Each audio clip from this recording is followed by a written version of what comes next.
Seperti biasa, mari kita lanjutkan alur cerita spoiler episode selanjutnya. Sebelumnya, setelah Xiao Yan menjadi pemenang, tetua pertama memandang Xiao Yan saat dia berkata, "Xiao Yan, kamu akan menjadi tetua menara pil kecil di masa depan. Baik kamu dan Yao Chen harus mengikutiku. Kita perlu mendiskusikan masalah yang kalian bawa pada kami." Kemudian tetua pertama beralih dan berjalan menuruni panggung batu. Beberapa tetua mengikuti di belakangnya. Xiao Yan bersukacita di dalam hatinya setelah mendengar ini. Dia buru-buru menangkupkan kedua tangannya dan mengangguk. Di ruang pertemuan kecil di dalam menara pil kecil, 10 tetua, termasuk Xuan Kongzi dan 2 kepala menara lainnya, duduk terpisah. Xiao Yan dan Yao Lao juga menemukan kursi di samping dan duduk. Setelah itu, mata mereka mendarat pada tetua pertama yang duduk di kursi pemimpin. Menara pil selalu netral. Itu tidak berpihak dengan faksi manapun. Ini dapat dianggap sebagai aturan dari menara pil. Suara tenang tetua pertama perlahan memenuhi aula besar. Tetua pertama. Seseorang tidak bisa begini. Hall of Soul telah menangkap banyak alkemis selama bertahun-tahun. Namun, menara pil belum bereaksi apapun. Jika ini terus berlanjut lebih lama, beberapa alkemis pasti akan merasa tidak puas, dan menara pil akan kehilangan penghargaan yang tinggi. Tanah suci ini hanya ada dalam nama. Xiao Yan menggelengkan kepalanya sebelum menjawab. Kata-kata Xiao Yan yang tidak terlalu sopan membuat semua orang yang hadir menjadi tumpul.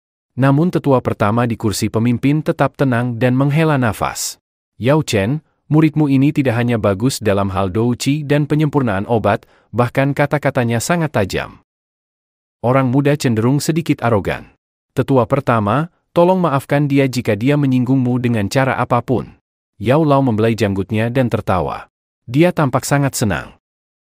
Bahkan jika dia sombong, dia memiliki kekuatan untuk mendukung kata-katanya. Tetua pertama menggelengkan kepalanya. Setelah itu, dia segera melihat Xiao Yan. Saat ini, kamu dapat dianggap sebagai tetua dari menara pil kecil. Dalam hal ini, ada suara mayoritas yang mendukung aliansi. Meskipun aku harus mematuhi aturan-aturan ini. Oleh karena itu, kamu telah berhasil kali ini. Terima kasih tetua pertama. Bahkan dengan ketenangan Xiao Yan, wajahnya masih mengungkapkan sukacita saat dia menangkupkan kedua tangannya. Tetua pertama, silakan datang ke Paviliun Bintang Jatuh dalam waktu 3 hari. Paviliun Bintang Jatuh, Lembah Api Terbakar dan Sekte Bungat akan secara resmi membentuk aliansi. Oh, bahkan mereka telah setuju untuk bergabung dengan aliansi? Sepertinya kamu benar-benar merencanakan sesuatu yang sangat besar. Semua tetua mengungkapkan sedikit perubahan pada ekspresi mereka. Baiklah, aku pribadi akan menuju ke Paviliun Bintang Jatuh dalam waktu 3 hari untuk menyelesaikan formalitas aliansi. Tetua pertama tersenyum saat dia melihat senyum yang menutupi wajah Xiao Yan.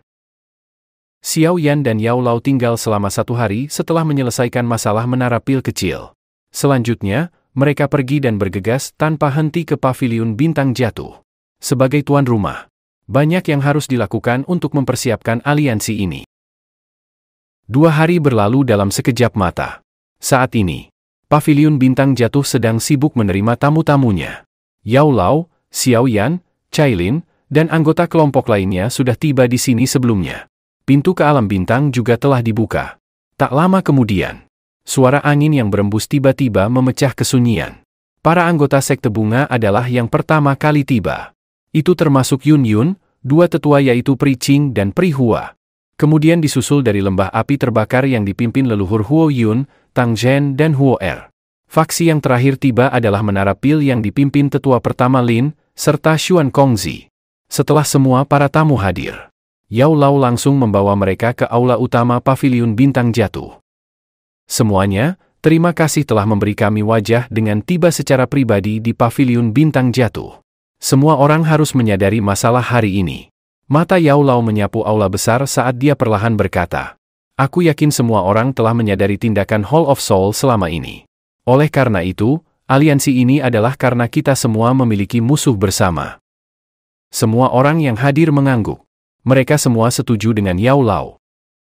Aliansi ini akan berfungsi, tapi aku tidak berpikir itu mengganggu urusan internal faksi lain setelah bergabung dengan aliansi kan? Leluhur Huo Yun memutar 2 bola api yang dia bentuk di tangannya dan perlahan bertanya. Aliansi akan terbentuk dengan persyaratan yang sama. Setiap pihak sama. Tentu saja, tidak seorang pun akan memiliki wewenang untuk ikut campur dalam urusan faksi lain. Yao Lao menjawab dengan serius. Ekspresi semua orang tenang setelah mendengar kata-kata Yao Lao. Aspek yang paling mengkhawatirkan dari aliansi adalah terjadinya insiden semacam itu. Aliansi ini dapat berfungsi. Tetua pertama dari menara pil kecil perlahan mengangguk saat dia berbicara. Karena ini adalah aliansi, harus ada pemimpinnya. Jika tidak mungkin bagi setiap orang untuk mengambil keputusan. Namun, siapa yang akan mengambil posisi ini? Pericing dari sekte bunga bertanya dengan suara lemah. Aula besar langsung hening setelah mendengar pertanyaan yang sedikit sensitif dan penting ini. Karena aliansi ini yang disarankan olehku, memintaku untuk memilih pemimpin aliansi hanya akan menyebabkan beberapa gosip yang tidak perlu. Oleh karena itu, ketiga pihak kalian harus memilih pemimpin aliansi. Yao Lao merenung sebelum berbicara. Tiga faksi lainnya sedikit terkejut setelah mendengar Yao Lao meninggalkan pikiran untuk mengambil posisi pemimpin. Mereka dengan cepat merasa sedikit malu, terutama pada Pericing. Wajahnya mengungkapkan permintaan maaf. Posisi ketua harus orang dengan kekuatan dan reputasi besar yang dihormati semua orang. Aku tidak cocok untuk posisi ini. Selain itu, leluhur Huo Yun mungkin kuat, tetapi emosinya sedikit terlalu panas. Oleh karena itu, dia juga tidak cocok. Pericing ragu sejenak sebelum berbicara pelan. Leluhur Huo Yun segera memutar matanya. Namun dia tidak keberatan. Hal yang paling dibencinya adalah peran manajemen. Oleh karena itu, dua orang yang paling cocok adalah Tuan Tua Lin dari Menara Pil dan Yao Chen. Pericing melanjutkan. Tetua pertama dengan cepat tersenyum dan menggelengkan kepalanya. Aku sudah terlalu tua. Darahku sudah sangat dingin. Yao Chen harus mengambil posisi pemimpin aliansi ini. Pericing tersenyum. Dia dengan cepat mengalihkan pandangannya kembali pada Yao Lao saat dia berkata, "Karena ini masalahnya, kamu tidak dapat melarikan diri dari tanggung jawab ini." Yao Lao tersenyum pahit setelah mendengar keputusan ini. Tapi dia tidak memasang perlawanan apapun saat dia berkata, "Karena semua orang mempercayaiku, aku akan sementara mengambil alih posisi pemimpin aliansi ini. Aku akan menyerahkannya jika seseorang lebih cocok muncul." Xiao Yan tersenyum setelah mendengar bahwa posisi pemimpin aliansi masih berakhir di tangan Yao Lao. Dia dengan lembut berkata, "Karena pemimpin aliansi telah dipilih, kita harus memutuskan nama untuk aliansi ini. Menurut kalian, nama apa yang cocok untuk aliansi ini?" Leluhur Huo Yun sepertinya tertarik untuk memilih nama. Dia segera berkata, "Mengapa kita tidak menyebutnya Aula Kebenaran Tertinggi? Lawan kita adalah Hall of Soul. Karena mereka menggunakan jiwa sebagai aula, kita harus mengungguli mereka dan menggunakan surga sebagai sebuah rumah. Sebut saja Heaven Mansion." Tetua pertama terbatuk kering saat dia berkata, "Menggunakan jiwa sebagai aula, surga sebagai rumah, Heaven Mansion ini dapat berfungsi." Xiao Yan tersenyum sebelum melanjutkan. "Namun, langit adalah surga. Mari kita sederhanakan. Kita akan memanggil aliansi kita Sky Mansion. Apa yang kalian katakan?" Yao Lao tersenyum ketika mendengar bahwa semua orang setuju. Karena tidak ada yang menyuarakan keberatan, aliansi kita akan disebut Sky Mansion. Menggunakan langit sebagai rumah pasti lebih sombong daripada Hall of Soul. Aliansi baru saja terbentuk. Ekspresi Xiao Yan tiba-tiba berubah gelap dan dingin saat matanya yang berbahaya menembak ke tengah aula. Ruang di tempat itu tiba-tiba menjadi terdistorsi. Kabut hitam tebal merembes keluar. Pada saat yang sama, suara acuh tak acuh dan tanpa emosi bergema di aula. Sky Mansion?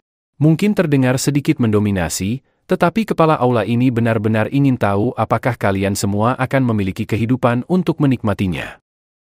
Kepala aula?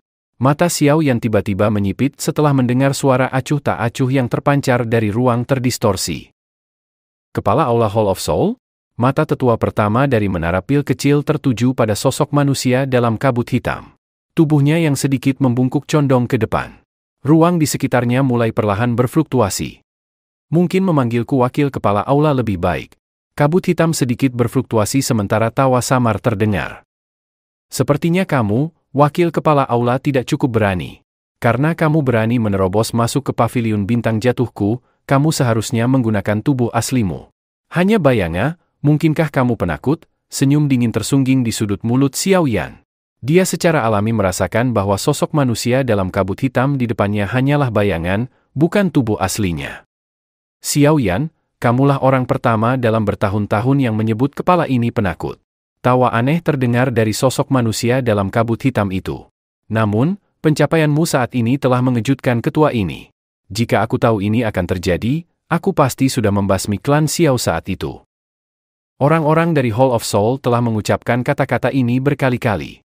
Mata Xiao Yan sedingin es saat dia berkata perlahan. Namun, jika kamu di sini hanya untuk mengumbar omong kosong menggunakan statusmu sebagai wakil ketua Aula Jiwa, maka sosok ilusi ini tidak perlu terus ada. Xiao Yan mulai perlahan mengangkat tangannya dan mengarahkannya ke sosok ilusi dan ruang di sekitar sosok itu mulai berfluktuasi. Ketua ini ada di sini tentu saja karena giok dewa kuno Touche di tanganmu. Sosok di balik kabut hitam tersenyum tipis. Kabut hitam melonjak di depannya sebelum berubah menjadi cermin hitam. Cermin itu beriak dan sebuah bayangan muncul. Bayangan itu adalah penjara yang besar dan gelap. Salah satu selnya dililit rantai hitam seperti jaring laba-laba. Sesosok kurus kering duduk di tengah rantai-rantai. Wajah Xiao Yan tampak garang saat dia melihat sosok ini. Tubuhnya tiba-tiba berdiri. Aura mengerikan meletus dari tubuhnya. Meja dan kursi di sampingnya langsung berubah menjadi debu. Ayah! Xiao Yan mengepalkan tangannya erat-erat. Kukunya menusuk telapak tangannya sementara tubuhnya gemetar. Serahkan giok dewa kuno Touche kepadaku. Kalau tidak, hanya dengan satu pikiran, hari ini atau tahun depan akan menjadi peringatan kematian ayahmu. Orang di dalam kabut hitam sama sekali tidak peduli dengan niat membunuh Xiao Yan yang mengerikan.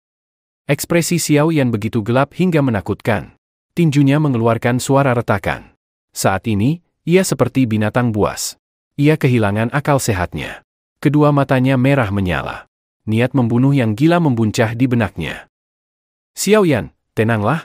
Tangan halus Cailin yang agak dingin menggenggam tangan Xiao Yan dengan lembut. Suara cemasnya terdengar di telinga Xiao Yan. Hati Xiao Yan sedikit bergetar setelah mendengar ini. Baru pada saat itulah dia mendapatkan kembali akal sehatnya. Serahkan giok dewa kuno Touche. Kabut di sekitar sosok kabut hitam berfluktuasi setelah melihat Xiao Yan berangsur-angsur tenang. Dia berteriak dingin. Aku khawatir jika aku benar-benar menyerahkan giok dewa kuno Touche kepadamu, ayahku hanya akan mati lebih cepat. Trik ini tidak berguna melawanku. Bawa ayahku kepadaku jika kamu ingin mendapatkan giok dewa kuno Touche. Jika tidak, aku hanya akan mengabaikan semua ancamanmu. Mata Xiao Yan tampak sangat gelap saat menatap sosok di dalam kabut hitam. Sungguh orang yang kejam. Memang seperti yang dikatakan Tianzun pertama. Cara seperti itu tidak akan berhasil melawanmu. Sosok manusia di kabut hitam mengerti bahwa rencana ini tidak terlalu berpengaruh. Xiao Yan tanpa ekspresi saat dia perlahan mengepalkan tangannya. Dia terlalu malas berdebat dengan ini. Jika kamu tidak berani menunjukkan tubuh aslimu, kamu bisa pergi sekarang. Segera. Ruang di sekitar sosok di kabut hitam langsung runtuh dengan ledakan. Pada saat yang sama, sosok di kabut hitam langsung lenyap. Sepertinya aliansi kita telah ditemukan oleh Hall of Soul sejak lama. Kalau tidak, orang ini tidak akan muncul untuk menghalangi. Yao Lao perlahan berkata. Aliansi ini jelas membuat Hall of Soul merasa sedikit takut. Kalau tidak, mereka tidak akan melakukan hal seperti itu mengingat karakter mereka. Xiao Yan berbicara dengan suara lemah. Semuanya, masalah aliansi sudah selesai. Apakah ada yang punya pertanyaan terakhir? Tetua pertama Menara Pil, leluhur Hou Yun, Pri Qing, dan yang lainnya saling memandang. Akhirnya, mereka perlahan menggelengkan kepala. Karena ini masalahnya, kita akan mengumumkan masalah ini dalam beberapa hari. Pada saat itu, aku harap semua orang akan bertindak untuk membangun ruang teleportasi di setiap faksi untuk memperkuat pihak manapun secepat mungkin. Xiao Yan berkata dengan suara berat. Setelah paviliun bintang jatuh, Menara Pil, Sekte Bunga, dan Lembah Api terbakar mengumumkan pembentukan aliansi Sky Mansion. Seluruh dataran tengah diledakkan oleh bom raksasa ini. Kekacauan langsung meletus di seluruh negeri. Banyak sekte dan faksi mulai berpikir untuk meraih dukungan raksasa ini.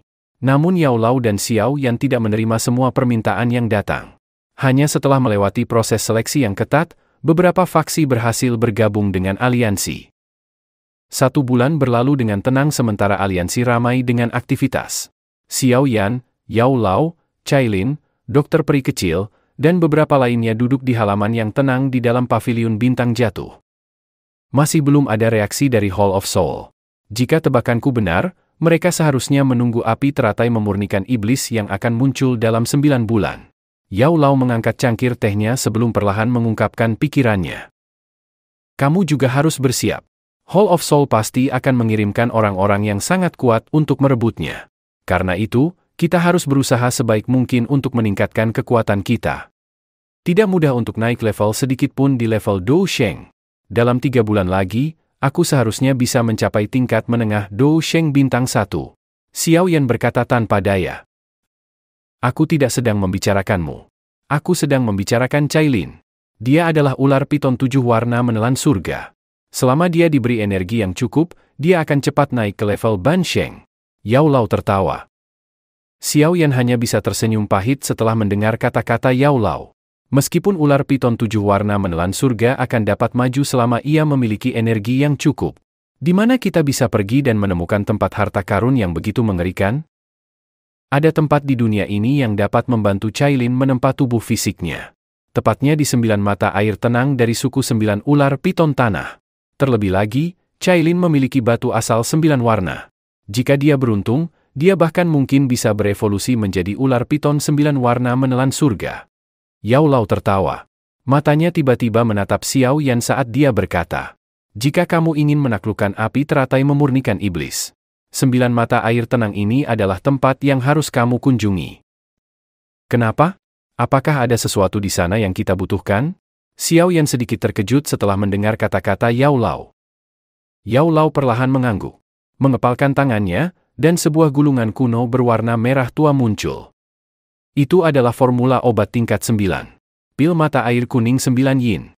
Saat Xiao Yan menaklukkan api teratai memurnikan iblis nanti, dia dapat memasukkan pil ini ke dalam tubuh api teratai memurnikan iblis, agar kekuatan yin yang ekstrim akan melemahkan api iblis, meningkatkan peluang keberhasilan penaklukannya. Namun, bahan utama untuk memurnikan pil mata air kuning 9 yin ini adalah kristal darah mata air yang berada di 9 mata air tenang. Xiao Yan mendesah pelan setelah menerima gulungan kuno berwarna merah tua. Tidak ada cara lain. Bayangkan betapa hebatnya Sheng Jing Molian yang berada di level Dou Sheng bintang 9. Namun kematiannya disebabkan oleh serangan balik dari api teratai memurnikan iblis. Yao Lao perlahan menjelaskan. Oh? Hati Xiao Yan bergetar setelah mendengar ini. Dou Sheng bintang 9 mati saat akan menaklukkan api teratai memurnikan iblis, apalagi dia hanya Dou Sheng bintang 1.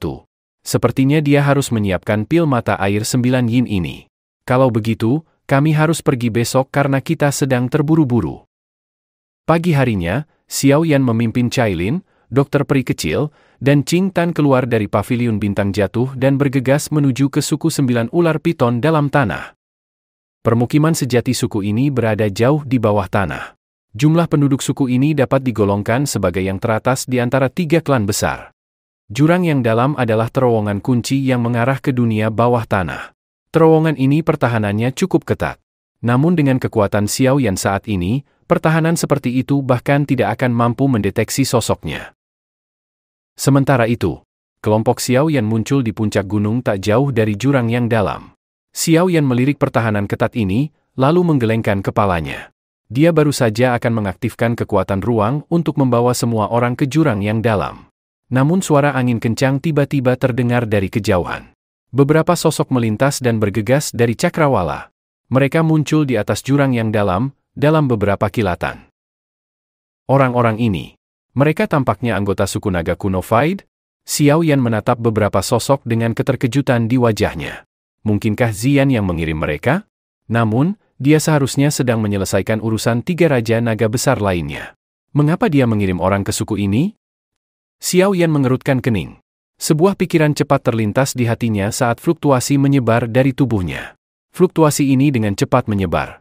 Segera setelah fluktuasi ini menyebar, sebuah suara terbata-bata terdengar di telinganya melalui udara.